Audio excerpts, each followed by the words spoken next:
Hello and welcome back to the Book of Leaves podcast. My name is Cara and I am your host.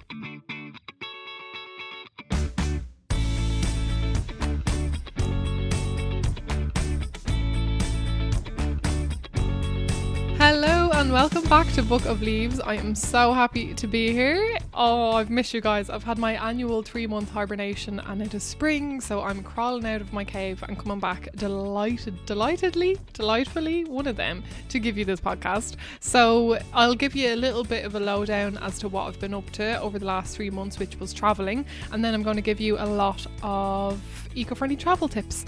And then, of course, as we kick into the season in 2 weeks' time, we will be interviewing people from all walks of life. I've got a couple of interesting topics come up. Some of them were suggested by you on my Instagram, and if you've any more suggestions, keep sending them my way. So we've a couple of a nice variety of topics, from e-waste to coffee and chocolate, and there's loads of things that I want to get into, lots of biodiversity things and disability access in the environmental movement, so things like that will hopefully be coming up in 2023. God, time has gone by so fast and it's April already. If this is your first time listening to the podcast, hello and welcome. To quickly tell you a bit about myself, my name is Cara. I am an actor by trade. I also work a couple of other jobs, like as a tour guide and in a theatre as well, to pay the bills in the meantime. But I've always been really passionate about the environment ever since I was a child. I grew up in Wexford, in a tiny little village called Ballywilliam, and yeah, so being surrounded by nature all the time, I'm a big animal lover, so that kind of led me down a path of going vegetarian from the age of 10, and then when I went vegan in 2016, I wanted to open my eyes and learn more about veganism. So I remember watching Cowspiracy and learning how bad the environmental crisis was. I was always aware of it, but no one was doing anything about it. I thought they were. I was like, oh, that's terrible, but sure, I'm just a normal person. I can't do anything about this crisis. And that documentary opened my eyes to the lack of action that corporations and governments are doing. So that was kind of like a big seed that was planted in my head. And then, of course, Greta Thunberg snowballed the world into climate action. And that's when I set up this podcast, April 2019. And oh my God, I'm turning 4. Book of Leaves is turning 4 this coming Saturday, Earth Day, which was a mistake when I released it as well. I was like, okay, this Monday will suit. April 22nd, Earth Day. Just, that's a lovely bit of synchronicity. So yeah, this podcast, I love to interview.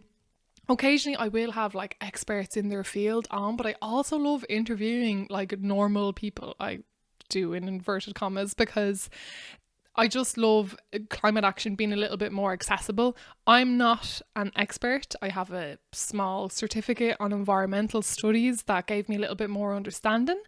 I was a climate ambassador, which is a brilliant program, completely free, run by Antoshka. So you should absolutely check that out if you haven't heard of that and you're based in Ireland.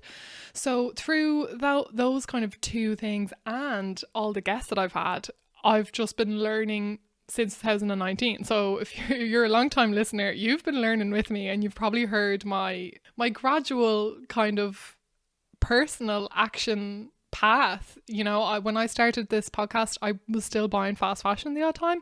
Now that's only when I need underwear and socks, because I cannot afford the really ethical ones yet. But yeah, so there's so many changes that I've made in the last couple of years, and hopefully you guys will enjoy making these changes with me. When I have guests on, they're going to be talking about their personal journey, and I like to do that because I think finding out about someone's journey and what inspired them to take action, you realise, oh wow, that conversation I had with my coworker might have actually inspired them to take action. You don't think anything of it at the time, but then when you hear someone say on a podcast or on Instagram or whatever that, oh yeah, this time someone said to me that, planted a seed, and years later I acted on it, you know? So I love the ripple effect. I love getting people's individual stories, why they do what they do, and then of course why we should do it as well, and then we can take leaves from their books to add our own way of living. I probably already said that, but that's that's the podcast. Oh, I've missed you guys. So before I get into what I've been getting up to recently, I do want to plug an event. I'm starting back with an event this coming Saturday, the 22nd of April 2023, for anyone listening in the future, on Kurt Literature Festival. For anyone interested in literature, they have loads of stuff going on, but I'm hosting a panel, I should say, on a changing climate, writing, activism and the environment. And my guests on the panel are Manchán Magan, legend, Owen Dalton, who's been on this podcast before, and a poet called Emma Must, whose work I've just been introduced to recently, and it is beautiful. So that's going to be on in Galway this Saturday at 1 p.m. at the Town Hall Theatre in Galway. So if anyone's going to be in the West, make your way to that and come up and say hello. So that's just something that I wanted to plug, and I'm very, very grateful to Kurt Literature Festival for asking me to be there. And what a lovely way to spend Earth Day and Book of Leaves' 4th birthday. I should buy myself a cake. I'm going to do that. So, what have I been up to over the last 3 months? I was traveling for 6 weeks. The middle of January, I went to Southeast Asia. The reason I was going is there was a wedding, a family wedding over there. I didn't want to just go for 2 weeks. The flights are the same price and the same amount of emissions, whether you go for 2 weeks or 6 weeks.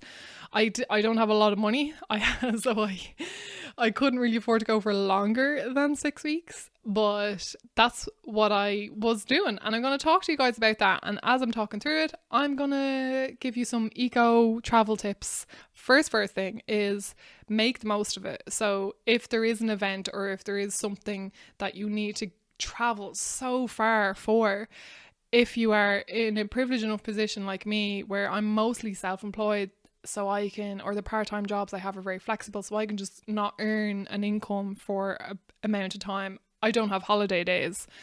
I mean, there's pros and cons, but that means that I can take off as much time as I like. I mean, I don't get any money, but I take time off.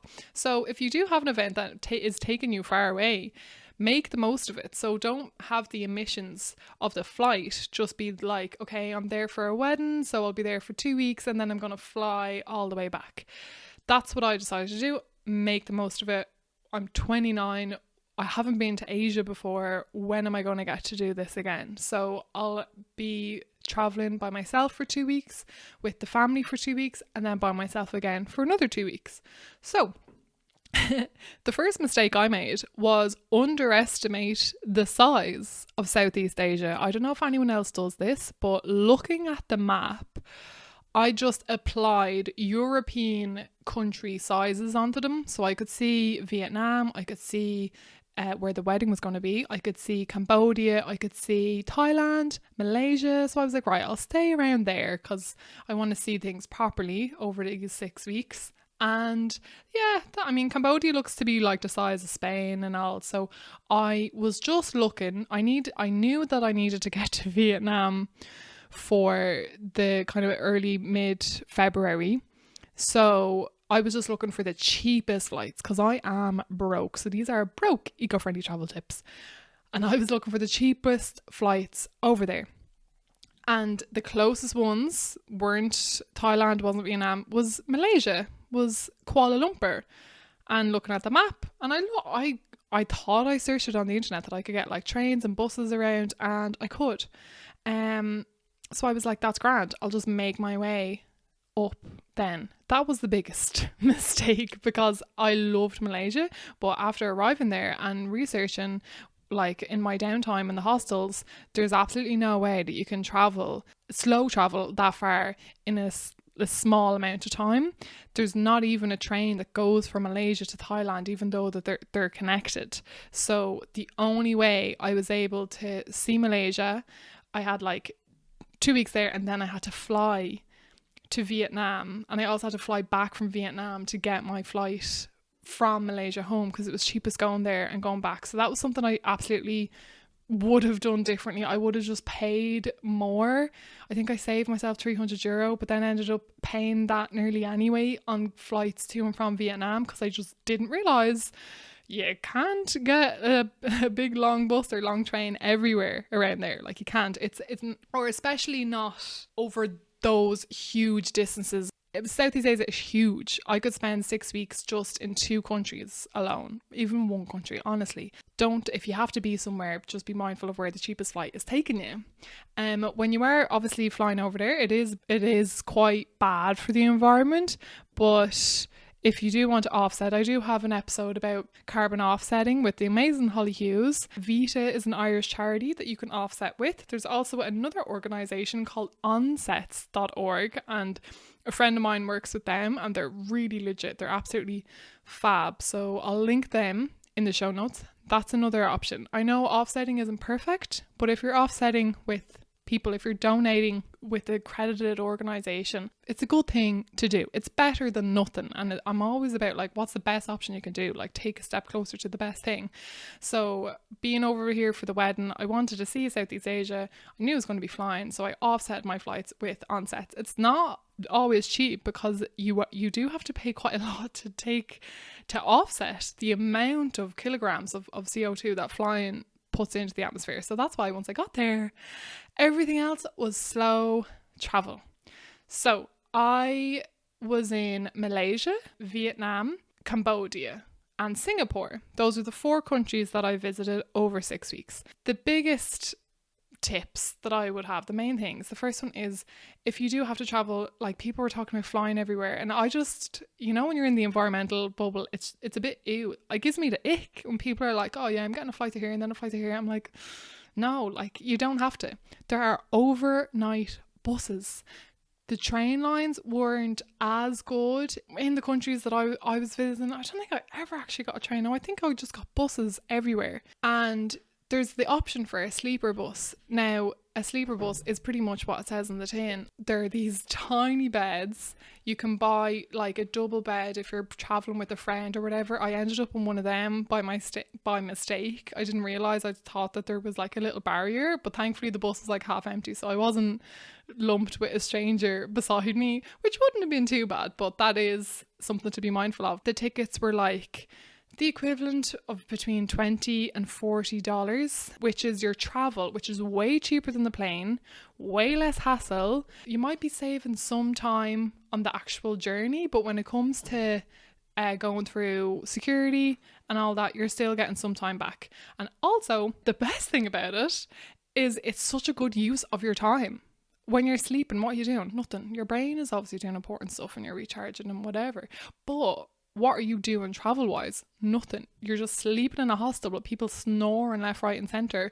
So this was an amazing way to go, right, I need to go from Koh Rong Island at the south of Cambodia up to Phnom Penh, or all the way up to Siem Reap I actually did, which was on a night bus. So I had a whole day in the hostel on this island, then got a ferry off the island, got on a sleeper bus, and then went all the way up north to Siem Reap, which was like a 12-hour journey.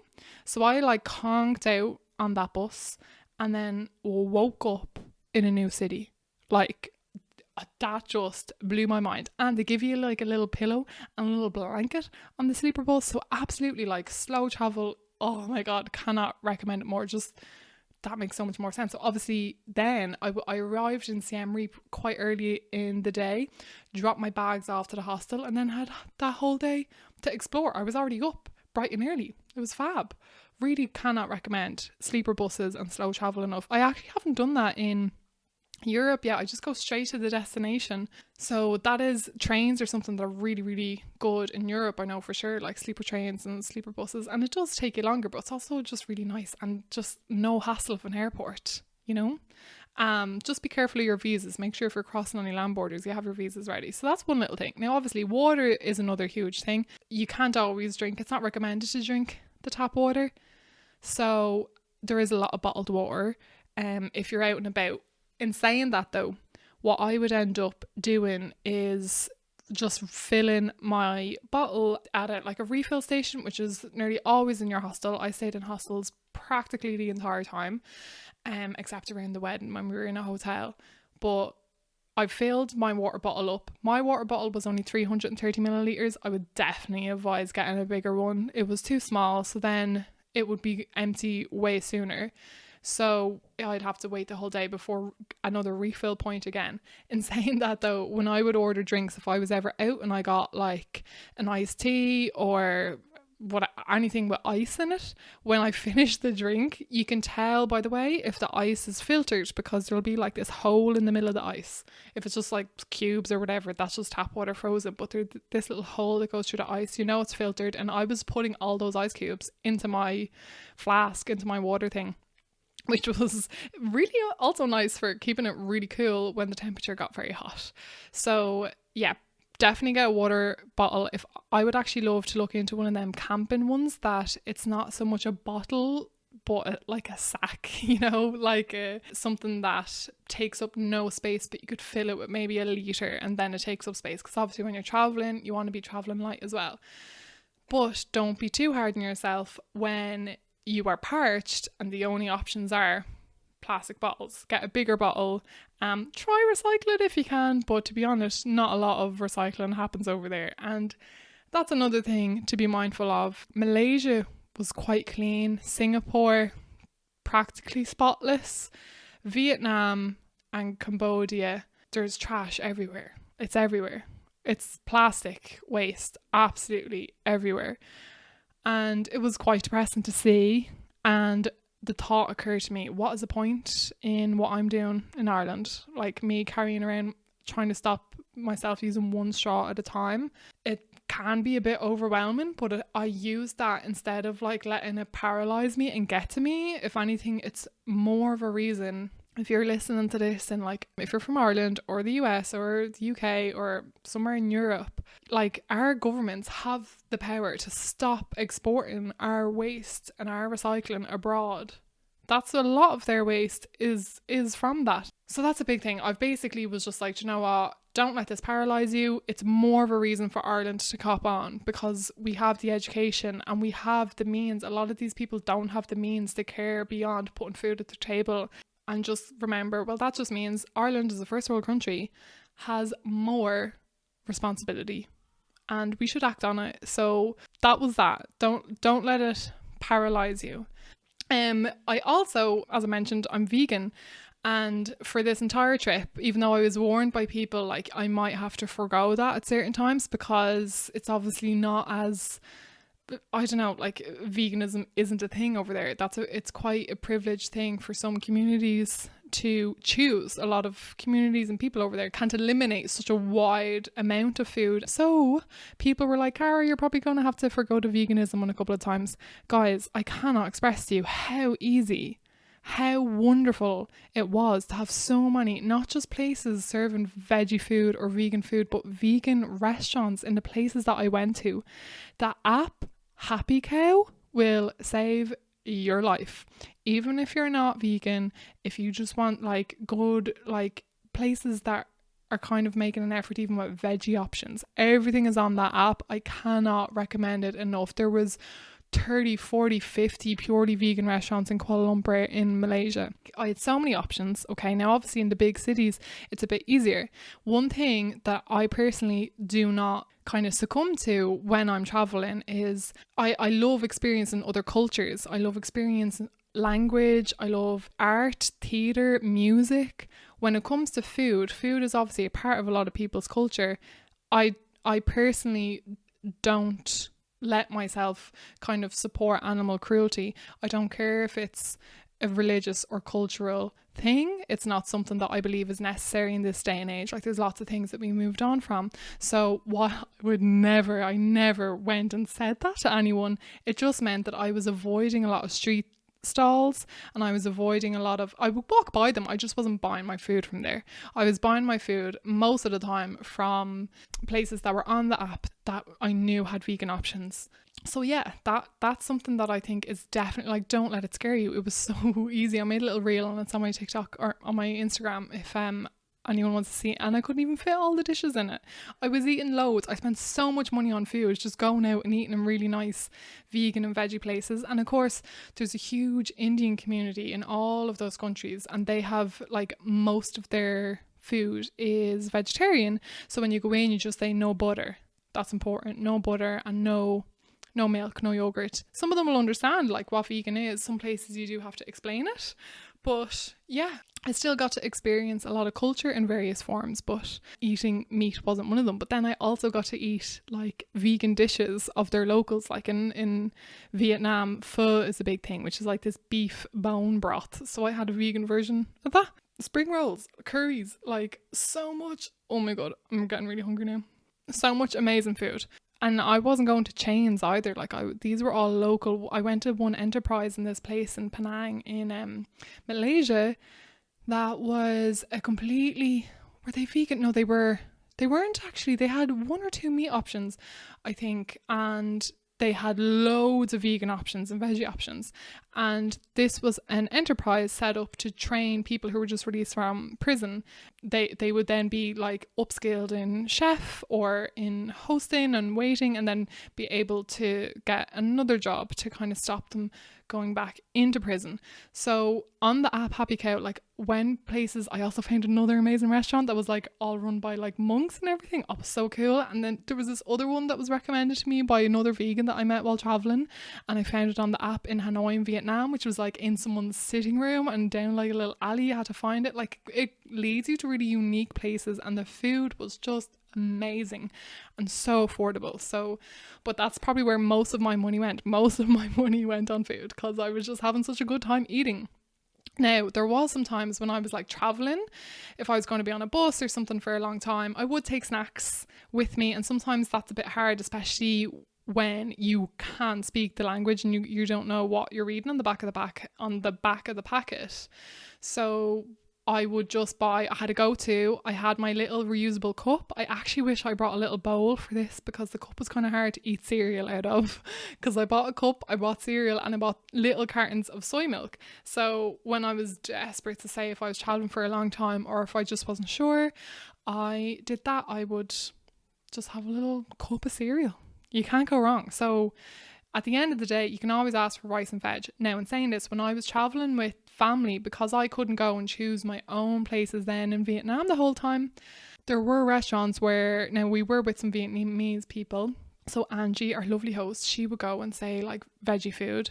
And one thing I just didn't like at this point, I wasn't going to ask about fish sauce. Apparently they use fish sauce in a lot of things. So when I was traveling with other people, I'm already being awkward enough in these restaurants that they're going to in preparation for the wedding and everything, that I just didn't want to ask. And so if I didn't ask, I didn't know. If I knew, I wouldn't be able to eat it, and then I wouldn't have had anything except cereal. And I'm making peace with myself for that, and I think you can too. Like there's no point beating yourself up over it. Choices. It's all about choices you make and doing the best that you can in that situation. So eating plant-based, you have such a low impact on the environment with that diet, and you find really quirky, cool places. So when I was mentioning all those kind of restaurants and the enterprises and stuff like that, they pop up on Happy Cow a lot more, because I think places that are more mindful about having lots of veggie options are usually more mindful about people as well, and social enterprises and that. So I cannot recommend that app for anywhere in the world.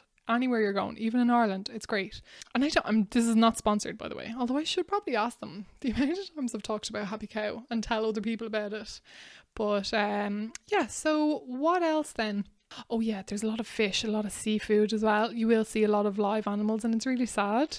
And a lot of people are like, oh, we're staying at like a sea resort or on an island, or we're near the coast, so let's have the seafood. But that doesn't, just because you can see the sea from where you are, doesn't necessarily mean that the seafood is going to be local. Cyanide fishing is a huge thing, where they literally poison the fish so that they make them easier to catch. That's a huge thing in Singapore, would you believe? Which leads me on to my next chapter. Singapore, okay? After being in Malaysia was amazing. It was my first time in Asia. The food, so much veggie food, not 100% clean all the time, but they had bins. They had like bins for recycling stuff in KL. And yeah, I was there for Chinese New Year, and it was amazing. It was beautiful. It was absolutely heartbreaking though to see the amount of palm oil plantations. I cannot express to you like how much land has been destroyed for this monocrop. It does break your heart. and I have become way more conscious since coming home about avoiding palm oil. And in saying that, that again has made me a bit more sad, because why did I have to see that face to face to really try to not eat palm oil?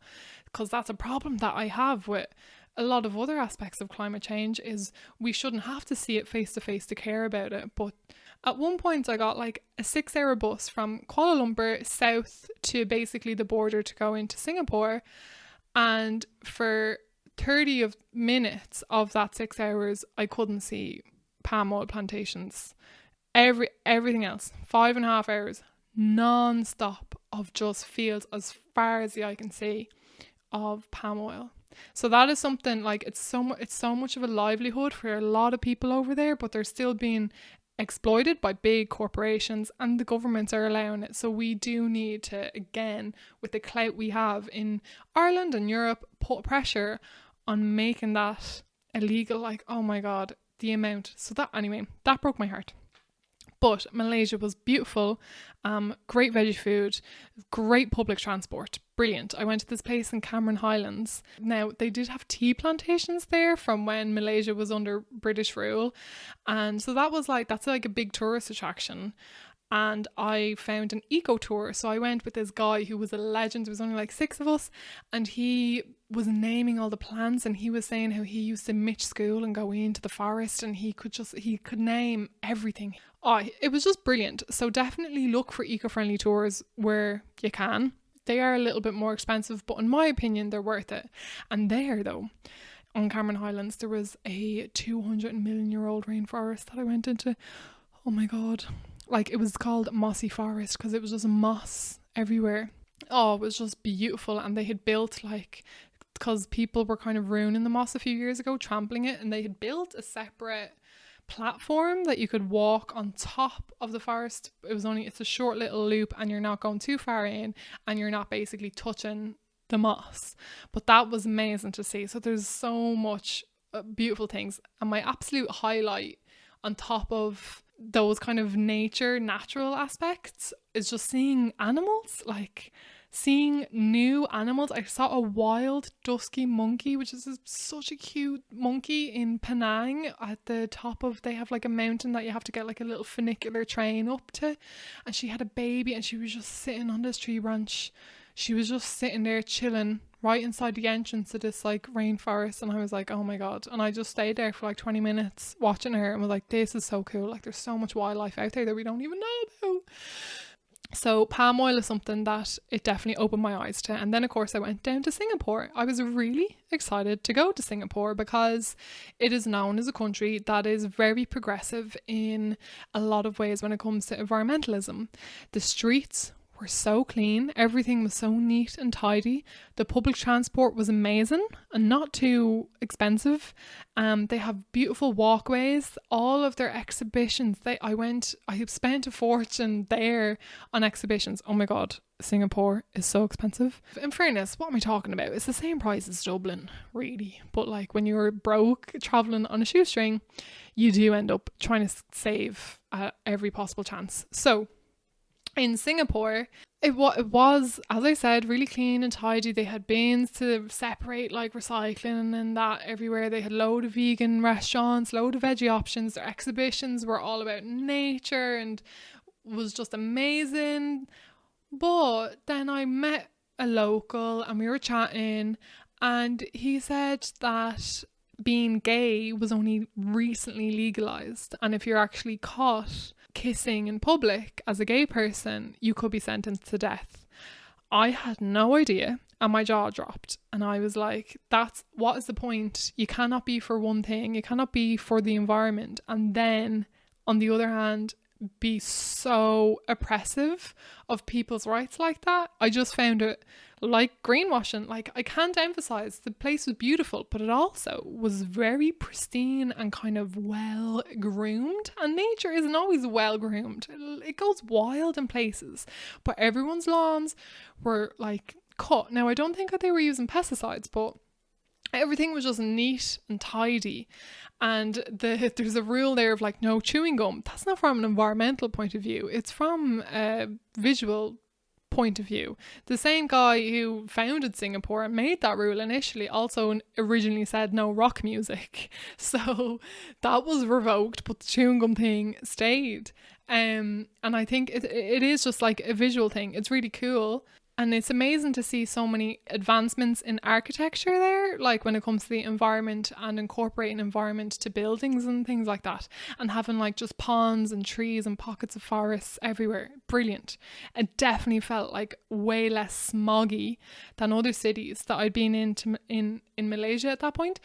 But on the other hand, everyone's driving an SUV, and SUVs are, even if they're electric, are so bad for the environment. The energy that they use and the energy that goes into making them is atrocious. So a lot of people are driving SUVs, like, because it's a money country. Do you know what I mean? So I feel like the understanding or respect that we should have for nature and living in balance with it hasn't actually sunk in. A lot of it is kind of for show. It was still beautiful, and the exhibitions, the art was just amazing. Also, they allow cyanide fishing. So whose side are you on, Singapore? Are you for nature or not? So that's something to be mindful of. Smog is one thing that you will come to experience, especially obviously if you're going to the really highly populated cities like Hanoi in Vietnam. I didn't see the sky for a week. I was there for a week. I don't know how people did it. I went and I bought the really high grade surgical masks because my throat was itchy. I ended up getting sick, and I'm pretty sure it was because of the smog. I don't know how, but like people just put up with that. It's so sad. And like you could see the water is so polluted, and people were fishing in the water for like their own food. So yeah, that is something that obviously I hope will change. And I was talking to some people who live in Vietnam, like Irish friends and that, and they were saying that the older generation just isn't going to change. They have their ways, but the younger generation is aware of the problem, and the more power and the more control they get as they get older, hopefully the more change will happen. And you could see as you're walking through this smoggy city, and I took some photographs of like beautiful art pieces drawn in the electrical boxes that do be at the side of the street, and it had like no litter and pictures of earth drawn and stuff like that. So there are people who care, but in a sea of litter and tangled wires and polluted water, it can be really hard to actually believe that. But they do exist. So that was absolutely mind-blowing. Just like I'd never experienced smog like that. But now have a look. Have there any more tips? I know I'm kind of giving you some kind of broad things. Obviously, do the things that you would normally do at home as well. When you're in your hostel or you're in your hotel, turn the lights off. Don't leave the aircon on when you're out, so that you can come back and it's nice and cool when you're there. Even if you're in a shared hostel room, if everyone else is gone, turn the aircon off, turn the fan off, turn the lights off, because when you come back into the room, it'll only take a few minutes for it to cool down again. And sure, at that stage you'll have brushed your teeth and whatever. I did bring shower gel from Lush with me, and a shampoo bar and conditioner bar. That did me well grand for the 6 weeks. I have very thick hair, so I don't wash all the time, so I wasn't using the couple of times I was in a hotel instead of a hostel, I didn't open their toiletries. Obviously, I brought my own towel. Anytime you're traveling, use the towels. Don't be leaving them on the floor because they take them. I put the do not disturb sign on a hotel door anytime I'm in a hotel, for them not to even come in and clean, because sometimes they do change the covers, and I've only slept there like 1 or 2 nights. Like, you know, they don't have to be changed that often. So little things like that are still important to do when you're traveling. When it came to washing my clothes, I knew I was going to have to do a couple of washes. I packed as light as I could. I did initially bring like soap for hand washing clothes, but it wouldn't work. I don't know if it was because the tap water was too cold, but I couldn't get them clean. I was washing them in a sink, so I ended up just waiting until I was down to practically nothing, and then bringing everything in bulk to a laundromat, which are very affordable. And yeah, even one place they even had like, it was all eco-friendly detergent, so it said on the packet, so I just hope that was the case. A lot of people obviously when they're traveling Vietnam and Cambodia will rent a scooter if they're traveling like in pairs or groups. I rented a scooter with someone, but we rented one for the two of us. I didn't actually drive the thing, I was too afraid, but so I sat in the back. But a lot of friends, they would go and they would rent one each, but that's obviously double the petrol. So really just share. And that means that the other person who's not riding can take, their time looking around as well. So that's another little tip. And the last thing I said, so obviously look out for eco tours. Slow travel is the big one. Avoid flying where at all possible. And sometimes you'll be looking online for buses or trains, especially in these countries in Southeast Asia that I was in, and the internet won't give you any. And a lot of the time, they're just, your algorithm or Google isn't like showing up the companies that actually do have regular bus services. So on the island off of Vietnam that we went to the wedding for, I was like, how do I get off this? And I ended up panicking and booking a very short flight off of that island because the ferry was just like way out of way and I didn't have a lot of time left. And then I arrive at a hostel on the island and it has a bus. It has just a notice board with like a bus to this city ages away that I was getting to. I was getting a flight and then like a bus. And I was like, oh my God, I could have just got a bus the whole way there, a bus on the ferry that I just didn't realise would take me there. So don't be afraid to leave things last minute. If the internet isn't showing up that there's a bus route or train route to where you need to go, maybe ring or email the hostel or any hostel. You probably haven't even booked it yet, but just see what are the options. Like, are there any buses that you know of that go to this place? Because the internet is so bad sometimes for giving you bus routes when you're traveling. So booking them through a hostel is a lot of the time way better.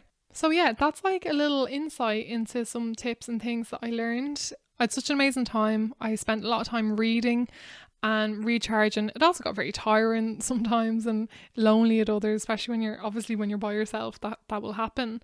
But it was just brilliant. I would love, if I had the money, I would do a lot more volunteer traveling. I say have the money because I would love to like volunteer with animals and on eco sites and stuff like that, and a lot of that time you do have to pay. In saying that though, there are options around that. I remember talking to Freya Bartels on this podcast about hemp farming, and she mentioned how she practically travelled the world as a woofie, WOOFIE, which is a way that you can volunteer on people's farms, and usually they're like permaculture or whatever. You get like bed and board and you just have to offer your services. So there's ways of doing like really cool eco travel, but I just wanted to ping around and see as much as I could in this short amount of time. But I have to go back. I would have loved to have done a open water diving course. I would have loved to have done that. I did do a snorkeling trip.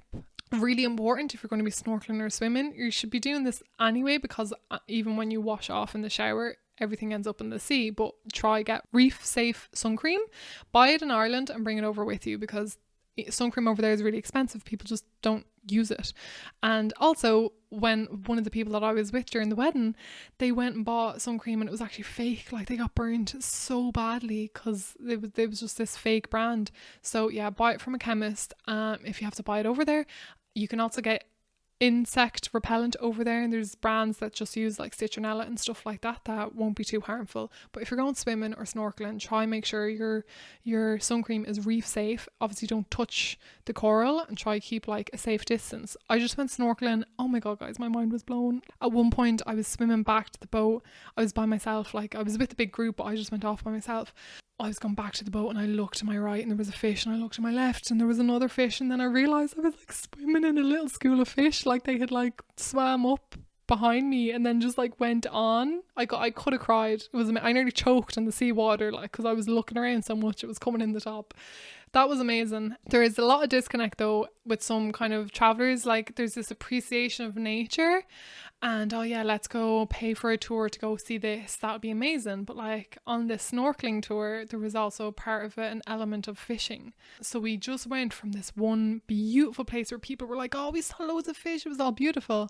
Then we took the boat to another place 30 minutes away, and everyone was given like a couple of us didn't do it, and everyone was given fishing twine with a bit of bait at the bottom of it to try catch fish. And then I think like 5 or 6 tiny fish were caught, and the people were like, oh, these stupid fish, like they're not catching the bait. And it was just a very big, I think, jump from appreciating the fish at the coral reef and then appreciating the caught fish that they were going to eat. And I was like, well, as long as they eat them. Did they eat them? No. Maybe 2 or 3 were eaten. The rest were, there was at least 4 that were not, that were just wasted and thrown into a bin at the end of the day. So I kind of wish I said something, but it can be a bit overwhelming when it's just you and 30 other like young people having a great time. If you don't want to give companies like that your money, research what is involved with the tour. So yeah, just be mindful of what you're booking. Definitely slow travel. Refill water, bring a big bottle of water, but don't kick yourself if you have to buy plastic bottles. And yeah, hopefully these little tips, and hopefully you like to know a little bit about what I was doing when I came back then from Southeast Asia. I traveled to Barcelona, so I'm now in Barcelona. I'm using this time to write a play that I got funding for last year but never actually wrote, and I want it to be about climate change, and I want to encourage people, and I'm also doing the Artist Way. So I'm actually based in Barcelona. I am coming back this weekend obviously for the festival. That's great. And then I'll be back in June and we'll be protesting with Extinction Rebellion. Hopefully they just did an amazing action not too long ago with JP Morgan. Climate Alarm Clock covered it really well on their podcast. Don't forget to check out that podcast. And then of course don't forget to support your podcast. So thank you so much for listening to this ramble. I hope you were able to take something out of it if you are ever going to be going traveling. And yeah, thank you so much to the people who have been supporting this podcast, who've been sending me messages. Follow me on Instagram. You can find me there at Book of Leaves Podcast. I also sent out a press release for the first time ever, so I was delighted to have the New Ross Standard, which was a paper that I used to be in as a child the odd time, contact me, and hopefully some of you will be tuning in after reading the article about the podcast in that. So yeah, it's just been so lovely to be back, and I can't wait for you guys to hear the first podcast, the first proper interview, which will be in 2 weeks' time, so every second Monday. And the next one will be with Emma from Sea Shepherd. So really excited about that. And I also just want to give a shout out to the people, actually name drop the people who have been supporting the podcast. Some of these from almost the get-go, like Tina, you know who you are, you absolute legend. Thank you so much for your support on Patreon. I really, really appreciate it. I have to thank Aidan, I have to thank Tracy, I have to thank Michelle, I want to thank Philip, another legend with a brilliant podcast. I have to thank Cody, I have to thank Rachel, absolute legend, doing if you follow Rachel Whitless on Instagram, she's been supporting me on Patreon. Also John and Donal, 2 more recent subscriptions on Patreon. Thank you so much. As well, thank you to Teresa, who recently subscribed on Buy Me a Coffee, because I initially set up these 2 because Patreon didn't have like a once off model, whereas Buy Me a Coffee did, and now I've got the 2 platforms, so I'll leave it as it is, so you can subscribe on either one of those. And I also just want to thank Maria and Ina, who also supported, contributed towards the podcast in the last couple of months. Like I can't afford to pay these fees, especially now because I'm actually not working at the moment. I'm just going through all of my savings. So the podcast costs money to run. My time is like the last thing I think of. It's more about the video editing. I use a photo editing app for social media. I also hope to get a Canva subscription. I've been using a free version of it for a while and that's going to run out, so I really appreciate all your contributions. And I will be paying as well to submit the podcast back into the Irish Podcast Awards. That'll be a chunk of change, so all of your donations go back into the running of the podcast, and I really, really appreciate it. So thank you so much to all of those legends who have been helping me.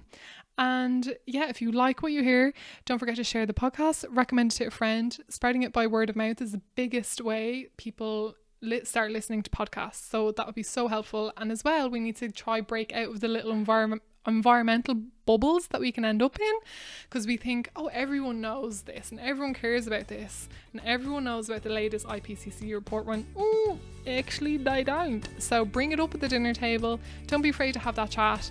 And again, if there's any suggestions or requests that you have for this season, topics you'd like to hear, get in touch. If you've any more eco-friendly suggestions for traveling, let me know. And yeah, in the meantime, thanks for listening. Don't forget to rate it and review it. Oh my god, I have to remember all the things that I'm saying. So yeah, Apple Podcasts, you can rate and review down below, and same on Spotify, you can just click 5 stars. Thank you so much. Oh my god, so glad to be back. I'll talk to you guys again in 2 weeks time. Bye.